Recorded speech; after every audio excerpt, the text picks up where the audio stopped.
తాకట్లో ఉన్న మీ బంగారాన్ని విడిపించి ఆ రోజు ఆన్లైన్ రేటుకి కొంటాం. Sharma gold company. ఓం శివం శాంతం జగన్నాథం లోకానుగ్రహకారకం శివమేకం పరం వందే శికారాయ నమో నమః. ఈ శ్లోకమే చెప్పడానికి ఒక క్షణం ఆలోచించానమ్మా నేను. అంటే వేరే శ్లోకం ఒకటి వచ్చింది. మనకు కావాల్సింది ఇప్పుడు శాంతం. ఆయన యొక్క అనుగ్రహం లోకం మీద కావాలి.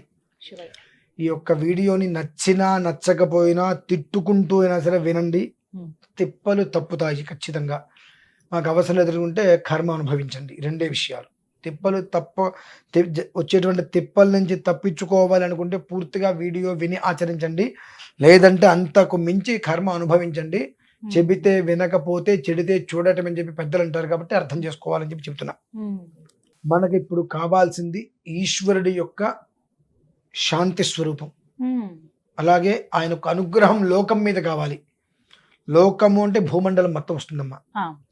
ఎందువలనంటే నేను భవిష్యం అనేటువంటి విషయం గురించి నేను మాట్లాడట్లేదు. కానీ ఒక చిన్న మంత్రం, ఆ మంత్రాన్ని అనుదినము ఒక 5 నిమిషాలు 10 నిమిషాలు ఎంత సమయం కుదిరితే అంత సమయం అనుకోవటం వలన రాబోయే 3 సంవత్సరాల్లో ఉండేటువంటి అత్యంత ప్రమాదకరమైన విపత్తుల నుంచి మనం బయటపడతాం. అంటే ఇప్పుడు ఈ సంవత్సరం దారుణాన్ని మనం చూడబోతున్నాం. భవిష్యం గురించి నేను మాట్లాడట్లా. అలానే రాబోయే 3 సంవత్సరాలు అనగా 1080 రోజులు ఖచ్చితంగా మనం అందరము ఎంత జాగ్రత్తగా ఉంటూ చిన్న మంత్రం ఎంతగా అయితే అనుకుంటూ ఉంటామో అంతగా దీని నుంచి బయటపడి అనంతర జీవితాలు క్షేమంగా ఉంటాయమ్మా. లేని పక్షం ఇక లేని పక్షమే అవుతుంది. ఎవరిని భయపెట్టట్లేదు, ఎవరిని ఏ పూజ చేసుకోమని కూడా నేను చెప్పట్లేదు. ఈ షష్ఠగ్రహ కూటమికి సంబంధించింది మాత్రం ప్రాణం పోతుందన్నా సరే పోతే పోయిందని చెప్పి కామాఖ్య అమ్మవారి దగ్గరికి వెళ్ళి నమస్కారం చేసుకుని ఆరాధన చేసుకుని రమ్మన్నా. బట్ తర్వాత విషయాలకి మాత్రం ఈ పూజ చేసుకుంటే నేను ఎవ్వరికి చెప్పనమ్మా. ఇంట్లో తినేది అన్నము అనుకున్న ప్రతి వ్యక్తి కనీసం 10 నిమిషాలు 11 నిమిషాలు కేటాయించి నమస్మరణ చేసుకోవాలి. 1 2 ప్రతిరోజు శివాలయానికి వెళ్ళినప్పుడు ఆ శివుడి దగ్గరికి రాగానే నారాయణ అష్టాక్షరి మంత్రాన్ని మనస్సులో తలుచుకొని శివుని దర్శనం చేసుకోండి. నారాయణ అష్టాక్షరి మంత్రాన్ని తలుచుకొని ఈశ్వరుడికి నమస్కారం చేసుకోండి. అలాగే వైష్ణవాలయానికి వెళ్ళినప్పుడు ఈశ్వరుని తలుచుకొని అక్కడ నమస్కారం చేసుకోండి. ఎప్పుడూ కూడా యావత్ మొత్తం మీద జగత్తులో అత్యంత భక్తిపరుడు, నారాయణ భక్తిపరుడు, వైష్ణవ భక్తిపరుడు ఎవరయ్యా అంటే ఈశ్వరుడు. ప్రతి క్షణం నారాయణ తలుస్తూ ఉంటాడు. అలానే అంతటి శివభక్తుడు ఎవరయ్యా అంటే మళ్ళీ నారాయణుడు. శివాయ విష్ణు రూపాయ శివరూపాయ విష్ణవే శివస్య హృదయం విష్ణు విష్ణోశ్చ హృదయగుం శివ యథా శివమయో విష్ణు ఏవం విష్ణుమయ శివ. ఈ విషయం నేను చెబితే కొంతమందికి కోపాలు రావచ్చు. తినేది అన్నం అనుకుంటే కోపం వచ్చే వాళ్ళ విషయం మాట్లాడుతున్నానమ్మా. ఎందుకనంటే బ్రాహ్మణుడికి కావచ్చు, వైష్ణవుడికి కావచ్చు, ఎవరికైనా సరే మెడలో యజ్ఞోపవీతం వేసిన తర్వాత ఉపనయన సంస్కారం దగ్గర నుంచి వాడు కట్టె కాలే వరకు, చనిపోయే చివరి శ్వాస వదిలే వరకు సంధ్యావంతరం 3 పూట్ల చేసి తీరవలసిందే. ఆ 3 పూట్ల ఇదే వస్తుందమ్మా సంధ్యావందనంలో. ఇది ఎక్కడో వచ్చింది కాదు. బ్రాహ్మడిగా నువ్వు పుట్టిన తర్వాత, నీకు ఉపనయన సంస్కారం అయిన తర్వాత ప్రతినిత్యము నువ్వు చేయవలసినటువంటి విధి సంధ్యావందనంలో శివాయ విష్ణు రూపాయ శివరూపాయ విష్ణువే శివస్య హృదయం విష్ణు శివస్య హృదయం విష్ణు విష్ణోశ్చ హృదయగం శివ యథా శివమయో విష్ణు ఏవం విష్ణుమయ శివ యథాంతరం నమస్యామి తథా మే స్వస్తిరాయుషి నమో బ్రహ్మణ్య దేవాయ గో బ్రాహ్మణ హితాయ చ జగద్ధితాయ కృష్ణాయ గోవిందాయ నమో నమః. ఇది సంధ్యావందనంలో 3 పూట్ల చేయవలసింది విధమ్మ. ఇది దీని గురించి ఎవరన్నా అనవసరం ఇదేంటి శివుణ్ణి విష్ణుమూర్తి కురుస్తాడా, ఇది కురుస్తాడా అనేటువంటి వాడు ఎవరన్నా బుద్ధి లేని మనుషున్నాడంటే వాడు సంధ్యావందనం కూడా చేత కానీ అప్రాచ్యుడు అంతే. అంటే సంధ్యావందనం గురించి అవగాహన లేని వ్యక్తి మాత్రమే దీని గురించి మాట్లాడతాడు. అవగాహన ఉంటే ఒక నమస్కారం చేసి కనీసం ఏ రకంగా మేము చెప్పడానికి కొంచెం మొహమాట పడి ఉండొచ్చు, మొహమాటం లేకుండా కొండ పగలు కొట్టడం మొహం పగలు కొట్టడం మీరు చెప్పారు అర్థమయ్యేటట్టుగా అని చెప్పినా అనుకునే అవకాశాలు ఉంటాయి. ఎందువల్లంటే ఇది మీకోసమో నా కోసమో చెప్పట్లేదమ్మా. 3 సంవత్సరాలలో జరిగేటువంటి ప్రమాదాలు, విధ్వంసాలు, వినాశనాలు, భవిష్యత్ గురించి నేను చెప్పట్లా, కానీ జరగబోయేటువంటి వాటి నుంచి మనం బయటపడాలంటే పూజలు పునస్కారాలు చేసుకునే దానికన్నా ఒకే ఒక్క మంత్రాన్ని అనుష్ఠానం చేసుకోగలిగితే వీటి నుంచి 75% బయటపడతారమ్మా. ఎవరైనా చిన్న పెద్ద తేడా లేదండి. ప్రతి ఒక్కరూ శుభ్రంగా ఆ మంత్రాన్ని అనుష్ఠానం చేసుకోగలగాలి. ఎందుకంటే అమ్మా కాశీకి అధిపతి శివుడైనప్పటికీ కూడా అధికారి విష్ణుమూర్తమ్మ. మా లాంటి వాళ్ళందరూ కూడా మార్గశిర మాసంలో కాశీకి వెళ్తారు. మార్గశిర మాసంలో కాశీకి వెళ్ళి అభిషేకం చేస్తే ఈశ్వరుడు సంతోషపడతాడు. కార్తీక మాసంలో అభిషేకం చేస్తే ఆయన సంతోషపడతాడు. ఇవి చాలా ఉన్నాయి మా, ఇవి తెలియదు బయటికి చాలా మందికి. ఈశ్వరుడు విష్ణుమూర్తి కోసం ధ్యానం చేశాడమ్మా కాశీలో. నారాయణుడు ప్రత్యక్షమయ్యాడు. నాకు ఒక వరం ఇస్తావని అడిగాడు శివుడు. నీకు నేను ఇవ్వడం ఏంటి వరము, కాశీ ఖండమే నీది కదా, నీకు నేను వరం ఇవ్వడం ఏంటంటే కాశీ ఖండం నాది కావచ్చు, కానీ ఇక్కడ ఎవరైతే చనిపోతారో వారి చెవిలో నారాయణ శబ్ద స్మరణం, నారాయణ నారాయణ వాళ్ళకి వెంటనే మోక్షాన్ని ప్రసాదించమని చెప్పి అడిగాడండి. అక్కడ చనిపోయిన వాళ్ళ చెవిలో, అంటే ప్రతి మనిషి చెవిలోనూ కూడా నారాయణ నారాయణ చెప్తారు, కాశీలో కూడా అదే చెప్పాలి. కాశీ అంటే మన వాళ్ళకు విపరీతమైన పైత్యంతో శివశివ అంటారు చెవిలో. మామూలుగా ఎవరు వెళ్ళిపోయినా నారాయణ నారాయణ చెప్పి చెవిలో చెబుతూ ఉంటారు. కాశీలో కూడా చనిపోయిన వాళ్ళ చెవిలో అదే చెప్పాలి, అప్పుడు వాళ్ళకి మోక్షాన్ని చెప్పి కోరుకుంటారమ్మా. మరి వాళ్ళిద్దరు ఇంత సఖ్యతతో ఉన్నారు, మనకెందుకు అంత కర్మ అసలు? ఇంకొకటి, ఎప్పుడూ కూడా మనకు గురువు ఈశ్వరుడిగా భావించినప్పుడు విష్ణుమూర్తిని మనం ద్వేషించకూడదండి. శివుడు మనకు గురువు అనుకుంటే విష్ణుమూర్తిని మనం ద్వేషించామా గురుశాపానికి గురుశాపం మనకు ఖచ్చితంగా తగులుతుంది, సందేహమే లేదు. అలాగే విష్ణుమూర్తి మనకు గురువు, శివుణ్ణి నువ్వు ద్వేషించేవా ఆ విష్ణుమూర్తి యొక్క శాపం, ఆ గురు శాపం అంటారు. అది ఆ గురుశాపం అనుకున్న గొప్పతనం ఏంటంటే అమ్మా, బ్రహ్మ విష్ణు మహేశ్వరులు ముగ్గురు శపిస్తే ఆ శాపగ్రస్తుడు ఒక గురువు గారి దగ్గరికి వెళ్ళి, అయ్యా నా పరిస్థితి ఇలా ఉంది అంటే ఆ గురుగారు ఆ శాపం నుంచి బయటపడేస్తారమ్మా. గురువు అనే పదానికి అంతర్శక్తి. అలాగే ఒక గురువు నుంచి శాపం వస్తే బ్రహ్మాది దేవతలు ఎవరు కూడా, ఈ త్రిమూర్తుల వల్ల కాదండి, గురు శాపం నుంచి బయటపడేయటం. కాబట్టి ఏ పరిధిలో కూడా వాళ్ళిద్దరి మధ్యన భేదం లేదు. కాబట్టి ఆ భేదాన్ని మనం చూడకుండా ఉండటమే శ్రేయోదాయకం. అసలు ఇంతవరకు అంటే ఈ మంత్రానికి ఈ కథకి ఉందమ్మా అనుసంధానం. మీరు చెప్తా అన్న దానికి మీరు చెబుతున్నది ఏంటండి, అసలు దీని గురించి ఎందుకు వచ్చింది, మీరు ఒక మంత్రం అన్నారు కదా అని అనిపించవచ్చు. నేను చెప్పే మంత్రం ఏదైతే ఉన్నదో ఈ శబ్దం మొత్తానికి కూడా అది పూర్తిగా కూడా ఉపక్రమించేటువంటిది, అనుసంధానం పరిపూర్ణంగా ఉన్నది. కనుక నేను ఇది చెప్పడానికి మూలం. ఒకసారి అందరికీ వివరం చెప్తున్నాను, గుర్తుపెట్టుకోండి. 3 సంవత్సరాల వ్యవధి.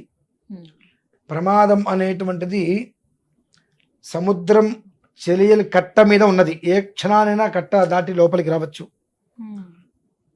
భవిష్యత్తు అనేటువంటి విషయం గురించి ప్రబోధం చెప్పడం కోసము, దాని మీద కొన్ని విషయాలు చెప్పడం కోసము ఇక్కడ నేను మాట్లాడట్లా. జరగబోయేటువంటిది ఉన్నది కనుక దాని నుంచి మనల్ని మనం కాపాడుకోవాలి అనుకుంటే, ఇప్పుడు షష్ఠగ్రహ కూటమికి సంబంధించిన విషయంలో డబ్బు పోతే పోయింది, మనం నిలబడాలి అనుకుంటే కామాఖ్య అమ్మవారి దగ్గరికి వెళ్ళి ఆరాధన నిద్ర చేసిరండి.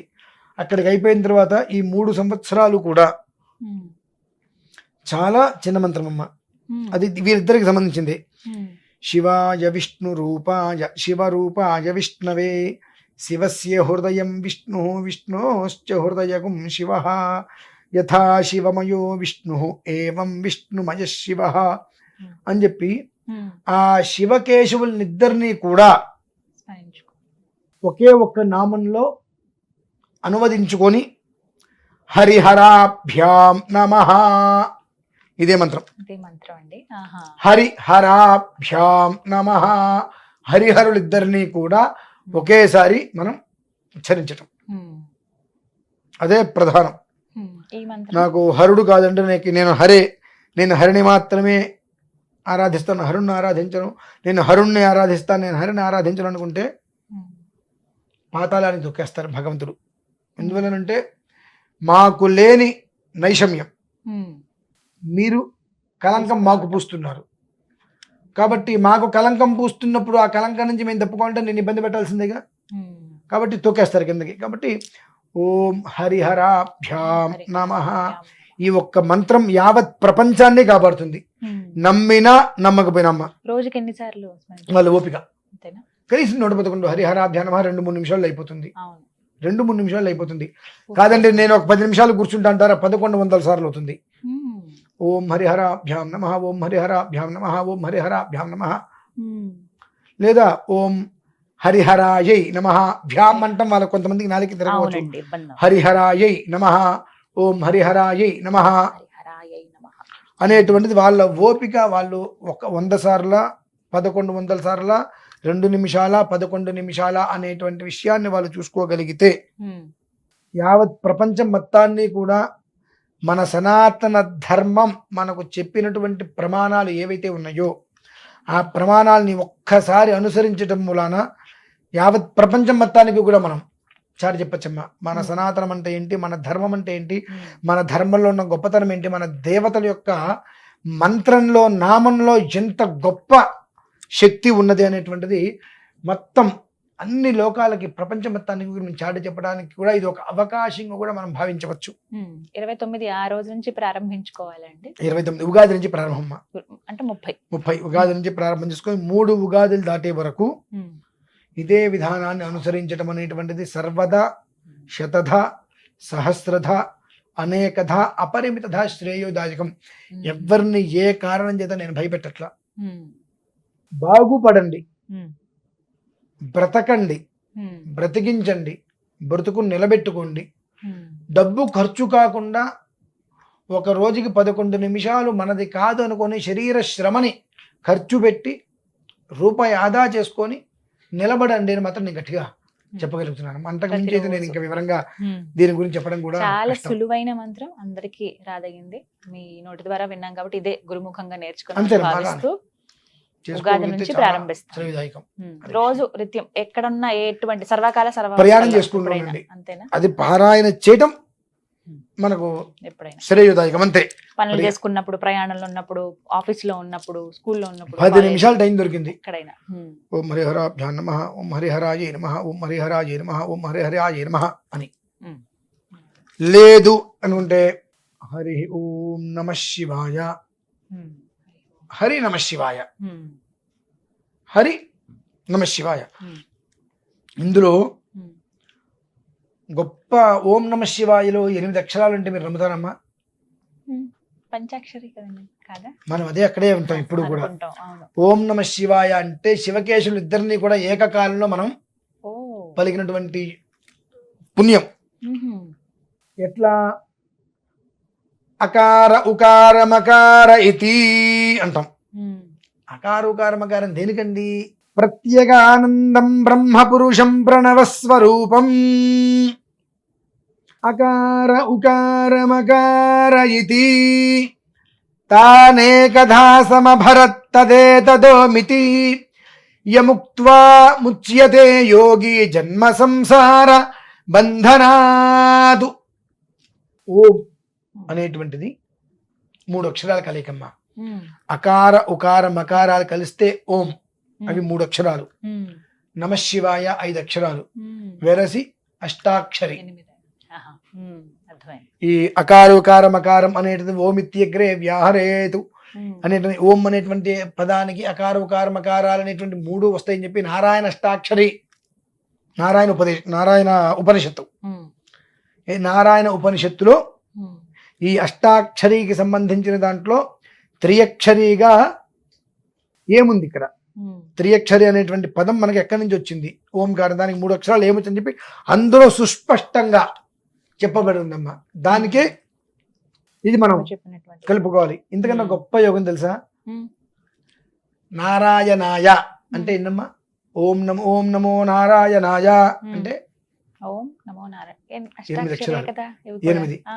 ఓంకారానికి 3, 9, 10, 11. ఉమ్. ఈశ్వర సంఖ్య 11. వాళ్ళిద్దరికే ఎక్కడ భేదం లేదు, కనిపిస్తుంది కదమ్మా. మనమే చేస్తున్నాం అలా మనమే. అంతే. వారిద్దరిని కలిపి ఎందుకంటే మనకు తెలియకుండా మనం చేసుకునేటువంటి విధానాలు ఇవన్నీ కూడా, దానివల్ల పాపాలు కూడా మనకే వస్తున్నాయి. కనుక చక్కగా హరి నమ శివాయ, హరి నమః శివాయ. హరిహరాయై నమ, ఆ శివకేశవులనిద్దరిని కలిపి హరిహరాయై నమ ప్రధానం. ఉమ్. ఈ విధంగా ప్రతిరోజు స్మరించు. ప్రతిరోజు ఎంత స్మరిస్తే అంత నూనెకి నెయ్యికి వ్యత్యాసం లాగా మన జీవితం కనిపిస్తుంది. ఇది చేయటం వలన మనం చేసుకున్న పాపం మొత్తం నేతిలాగా అక్కడే ఉంటుంది, పుణ్యం మొత్తం నూనె చుక్కలాగా విస్తరిస్తుందమ్మా. ఒక బకెట్ నీళ్ళల్లో వేడి వేడి నేతి చుక్క వేయండి, ఏమవుతుంది? అక్కడే ఉండిపోతుంది, వెంటనే విస్తరించదు. అంత 2 నేతి చుక్కలలో పోస్తే గడగడ అక్కడే ఉండిపోతుంది కదలకుండా. వేడి నూనె పోసినా, మామూలు నూనె పోసినా, ఒక చుక్క నూనె పోస్తే బకెట్ మొత్తం విస్తరిస్తుంది. ఈ ఒక్క విధానాన్ని అనునిత్యం అనుకోవటం వల్ల ఈ 3 సంవత్సరాలలో పాపం మొత్తం కూడా ఒక్క చోట వచ్చి ఆగిపోతుంది, పుణ్యం మొత్తం విస్తరిస్తుంది. ఆ పుణ్యం మొత్తం విస్తరిస్తున్నప్పుడు ఈ పాపం మొత్తం కూడా మూలకి వెళ్ళిపోతుందమ్మా. అంతటి పుణ్యం మనకు ఇచ్చేటువంటి వరప్రదాయిని ఆ మంత్రం. అంతకుమించి మీరు ఈ పూజ చేసుకుని డబ్బులు ఖర్చు పెట్టుకుంటే మనం చెప్పట్లా. హరిహరాయై నమః అనేటువంటి ఒక్క ఈ 2 అక్షరాలతో, 2 నామాలతో ఉభయత్ర క్షేమంగా ఉండమని మాత్రం ప్రార్థిస్తున్నా. చాలా చక్కగా వివరించారండి. సులువైన మంత్రం, అందరూ చేసుకోదగ్గదే. రోజులో ఒక 10 నిమిషాలు కేటాయిస్తే చాలు. అంతే, ఉగాది నుంచి ప్రారంభించాలి. తప్పకుండా గురుగారు ధన్యవాదాలండి. పరమేశ్వర.